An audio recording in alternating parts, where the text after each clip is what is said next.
Class 1 के अधिकारी के रूप में अपनी सेवा देने के बाद, लंबे समय तक अपनी सेवा देने के बाद, आज जो देवो के जो सामाजिक रूप से जुड़कर काम कर चुके, समाज के विभिन्न गतिविधियों से जुड़कर काम कर चुके जो लोकेन कुमर्रा हैं, उन्होंने कुछ दिन पहले ही अपने पद से रिजाइन दे दिया है। पद से रिजाइन देने के बाद लोकेन कुमर्रा कुछ दिनों बाद कांग्रेस पार्टी ज्वाइन करने वाले हैं और माना जा रहा है कि कहीं ना कहीं कांग्रेस पार्टी उन्हें यहां पर संभावित प्रत्याशी के रूप में भी उन्हें देखा जा रहा है। क्षेत्र की जनता भी चाह रही है कि इस बार लोकेन कुमर्रा को टिकट दिया जाए। हमारा जी ये बताइए, ये बड़ा डिसीजन है, आप शासकीय सेवा में रहे, क्लास 1 के अधिकारी के रूप में आपने काम किया है, प्राचार्य के रूप में भी करीब 20 साल तक आपने सेवा दिया है, लेकिन आखिर उतना बड़ा डिसीजन आपने कैसे लिया, बताइए। देखिए, मैं इसी क्षेत्र का बासिंदा हूं और अपने किशोर उम्र से इस क्षेत्र की दुर्दशा देखकर मैं अंदर से बहुत विचलित था और बहुत दिनों से मेरे मन में ये भावना थी कि मैं अपने क्षेत्र की सेवा करूं, क्योंकि मेरे पिताजी भी राजनीति और समाज सेवा में सक्रिय रहे हैं। तो मैं उन्हें बचपन से देखता आ रहा था, उनके मन में भी सपना था इस क्षेत्र का विकास हो, और उसी सपने को लेकर मैं ये निर्णय किया हूँ कि मैं भी क्षेत्र की सेवा करूँ। जिस तरह की परिस्थितियाँ यहाँ पे बनी है और कांग्रेस पिछले 15 सालों से वनवास पर है और ये एक बड़ा डिसीजन है, आपको क्या लगता है इस बार यदि आपको पार्टी चुनावी मैदान पर उतारती है तो जीत की नैया पार लगाने के लिए कितना मेहनत करना पड़ेगा?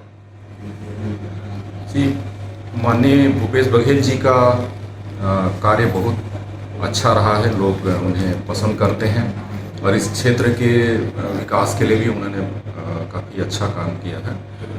मैं उम्मीद कर रहा हूं कि यदि पार्टी मुझे मौका देती है, और चूंकि मैं देवो का स्थानीय व्यक्ति हूं, तो निश्चय ही ये लाभप्रद होगा। कुमारा जी, अचानक कैसे ये मन में ये डिसीजन आया कि नहीं, मुझे अब क्षेत्र का आप क्षेत्र के तो बेटे हैं ही, आप क्षेत्र का जनप्रतिनिधि बन के क्षेत्र की सेवा करना है, क्या ये सब चीजें आपने पहले से सोच रखा था या फिर अचानक ये डिसीजन आपके मन में आया कि नहीं, अब हो गया, मैंने जितनी साल नौकरी की कर ली, अब मुझे क्षेत्र के लोगों की सेवा करना है?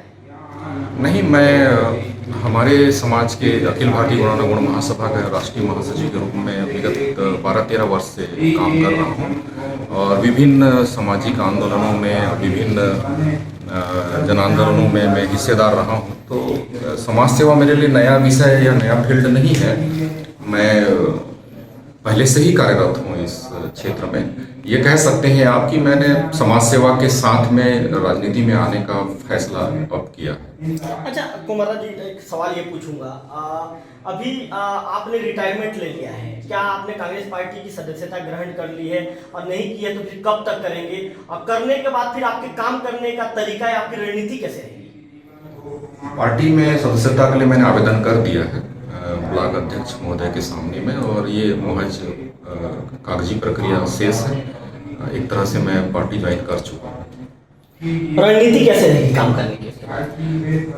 मूल रूप से मैं विश्वास करता हूं कि क्षेत्र के विकास के लिए सभी का सहयोग और साथ जरूरी है। हम सभी वर्ग को साथ लेकर आगे बढ़ने का प्रयास करेंगे। अभी तो मैं ये प्रयास कर रहा हूं कि समाज के हर वर्ग की बात को नज़दीक से जाकर महसूस करूं कि उनकी क्या समस्याएं हैं, क्षेत्र की क्या मूलभूत समस्याएं हैं, और यदि भविष्य में मुझे प्रतिनिधित्व करने का मौका मिलता है तो उसका हम बिल्कुल बेहतर निराकरण कर पाएंगे, ऐसा मुझे विश्वास है। मुख्यमंत्री भूपेश बघेल की 5 साल की सरकार छत्तीसगढ़ में बनी है, सीएम साहब ने जितना जो काम किया ग्रामीण अंचल के लिए, आपको क्या लगता है उस काम का कितना ज्यादा असर देखने को मिलेगा? विधाननगर के चुनाव में उसका कितना ज्यादा असर देखने को, कितना ज्यादा फायदा मिलेगा? माननीय भूपेश बघेल जी विगत 5 वर्षों में उनका काम बोल रहा है। उन्होंने किसानों के लिए, मजदूरों के लिए, समाज के सभी वर्गों के लिए कोई न कोई बेहतर योजना वो लेकर आए हैं, और मुझे तो विश्वास है कि समाज का सभी वर्ग इससे न सिर्फ प्रभावित है बल्कि खुश है, और इसका लाभ निश्चय ही विधाननगर क्षेत्र को भी मिलेगा। और कांग्रेस की अभी वर्तमान सरकार दोबारा निश्चित रूप से आएगी, और हमें विश्वास है कि विधाननगर से भी कांग्रेस के उम्मीदवार जीतकर विधानसभा में पहुंचेंगे। कुमारा जी, पिछले 15 सालों से यहाँ पर बीजेपी का विधायक है, 15 सालों से। हालांकि जो 5 साल पहले आप लोगों ने सरकार बना लिया था, लेकिन बीजेपी के जो बड़े मंत्री हैं, पिछले दिनों यहाँ पे अमर अग्रवाल का दौरा था, जो पूर्व कैबिनेट मंत्री हैं, उनका भी दावा है कि ये बीजेपी का अभेद किला है, इसे कोई भेद नहीं पाएगा। उनका ऐसा दावा है बीजेपी के नेताओं का। आप क्या कहेंगे? सरकार का कामकाज देखकर निश्चय ही जनता कांग्रेस सरकार को समर्थन करेगी, ऐसा मेरा पूर्ण विश्वास है। इतिहास कभी न कभी तो बदलता है और हम निश्चय ही इस बार इतिहास को बदलेंगे। कुमार जी, आप शासकीय सेवक रहे हैं और आपने आप अपने समाज के राष्ट्रीय महासचिव भी हैं। सामाजिक मुद्दों पर भी खुलकर आपने कई बार जो आंदोलन में भी काम किया है। लेकिन जो शासकीय सेवक है, शासकीय सेवक का कामकाज का दायरा अलग होता है और अभी आप बाकायदा कांग्रेस पार्टी में जुड़ने वाले हैं और कहीं ना कहीं आपको एक संभावित प्रत्याशी के रूप में भी देखा जा रहा है। दोनों जगह के स्थान को मतलब कितना चुनौती मानते हैं? दोनों जगह के कामकाज को कितना डिफरेंट है? बतौर शासकीय अधिकारी निश्चय ही हम सिविल सेवा आचरण संहिता से बंधे होते हैं और हम ऐसी कोई राजनीतिक आंदोलनों में हिस्सेदारी नहीं कर सकते या राजनीतिक मुद्दों पर हम बात नहीं कर सकते। वहाँ हमारी सीमाएं बंधी होती है। जब आप इनसे मुक्त होते हैं तो आप जनता की हर समस्या को लेकर सरकार के पास भी जा सकते हैं। तो ये अंतर तो निश्चय ही कार्य करने में सहायक होता है अगर आप उस सेवा से मुक्त हो जाते हैं। और अब मैं चूँकि शासकीय सेवा से मुक्त हो चुका हूँ, इसलिए जनता के हर मुद्दे पर मैं अपनी बात रख सकता हूँ। कुमार जी, आप चूँकि एक बड़े पद में थे, आप बड़े अधिकारी, आपने फर्स्ट क्लास अधिकारी के रूप में आपने काम किया। जब आप शासकीय सेवक के रूप में अपने परिवार के साथ एक ऐसी ज़िंदगी जी रहे थे, उस ज़िंदगी में किसी से ज़्यादा कोई मतलब नहीं रहता और बिल्कुल आपका लाइफ सेट लाइफ था, ये कह सकते हैं अपन। जब आपने नौकरी छोड़ने का डिसीजन लिया तो आपके परिजनों को किस तरह आपको मनाना पड़ा? क्योंकि बड़ा डिसीजन था। परिवार के बीच में आपने कैसी चर्चा रखी कि नहीं अब मुझे नौकरी छोड़कर राजनीति में जाना है? उस दौरान परिवार के लोगों को आपने कैसे मनाया? ये बहुत कठिन निर्णय था। मेरी पत्नी को तैयार करने में मुझे थोड़ा समय लगा है, क्योंकि पूरे परिवार की सहमति इस निर्णय को करने में ज़रूरी था। तो मेरी पत्नी चूँकि स्वयं भी एक शासकीय अधिकारी है और उन्हें कन्विंस मैंने किया है, क्योंकि वो जानती हैं कि मैं समाज सेवा से जुड़ा हूँ और देर सवेर मैं इस फील्ड में वापस लौट जाऊँगा। इन्हें इस बात की उन्हें जानकारी थी।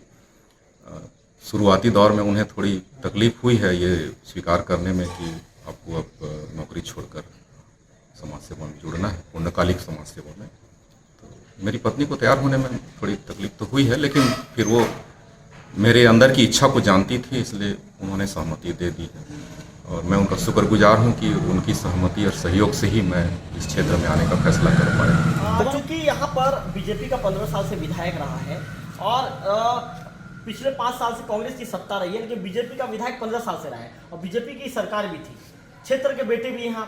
क्या काम क्षेत्र के लिए नहीं हो पाया और किस काम को देखकर आपको भी दुख होता है कि नहीं यार ये क्षेत्र पिछड़ा है, वो काम होना था? और यदि आप कहीं बैठ जाते हैं, यदि आप कहीं चुनाव जीत कर विधायक बन जाते हैं, तो सबसे पहली प्रायोरिटी क्या रहेगी कि मुझे ये काम करना है?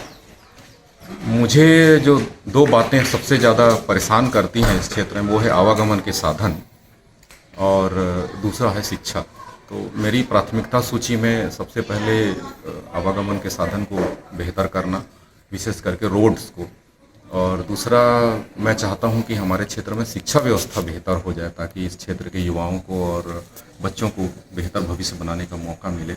और तीसरी जो समस्या है जिस पर मैं थोड़ा चिंतित हूँ वो है स्वास्थ्य सेवाएं। बेहतर अस्पतालों की व्यवस्था न होने से हमारे क्षेत्र के लोगों को दूर दराज इलाज के लिए जाना पड़ता है। तो ये एक क्षेत्र है जो मुझे लगता है कि हमें हर जनप्रतिनिधि को ध्यान देना होगा ताकि हम क्षेत्र का विकास कर पाएँ। और शिक्षा का तो बेहतर हमें व्यवस्था करना ही पड़ेगा, क्योंकि हम और क्षेत्रों से इस फील्ड में पीछे हो गए हैं। मैं भी बाहर जाकर पढ़ा हूँ और इस बात से पूरी तरह से वाकिफ़ हूँ कि बेहतर शिक्षा व्यवस्था से क्या कुछ हो सकता है। तो ये थे हमारे साथ लोकेन कुमर्रा, उनसे हमने बातचीत की। उनका साफ तौर पर कहना है कि यदि चुनाव जीतकर कांग्रेस के सीट से यदि कांग्रेस उन्हें मौका देती है और चुनाव जीतने के बाद यदि विधायक बनते हैं तो बेहतर स्वास्थ्य व्यवस्था, बेहतर शिक्षा के साथ साथ जो आवागमन की सुविधा को बेहतर करने के लिए काम किया जाएगा। हमने उनसे कई मुद्दों को लेकर बातचीत की। उन्होंने कहा कि नौकरी छोड़कर जो चुनाव लड़ने का जो डिसीजन लेना या कांग्रेस पार्टी में आने का डिसीजन लेना एक बहुत बड़ा डिसीजन था। इसके लिए उन्होंने उनके घर वालों को समझाया। उन्होंने यह भी कहा कि उनकी पत्नी पहले तो समझने को तैयार नहीं थी, लेकिन जब उन्होंने उनकी इच्छा को जाना तो उसके बाद उनकी पत्नी ने भी उनके इस फैसले पर हामी भरा। इसके बाद कहीं ना कहीं लोकेन कुमर्रा ने एक नौकरी शासकीय सेवक के रूप में अपना जो रिजाइन सौंपा और कांग्रेस पार्टी में उन्होंने सदस्यता ग्रहण करने के लिए बाकायदा ब्लॉक अध्यक्ष को आवेदन कर दिया है और बहुत जल्दी कांग्रेस पार्टी के भी हो जाएंगे। कैमरा पर्सन गंधर्व बेसरा के साथ रविकांत तिवारी, वोकल टीवी, देवभोग।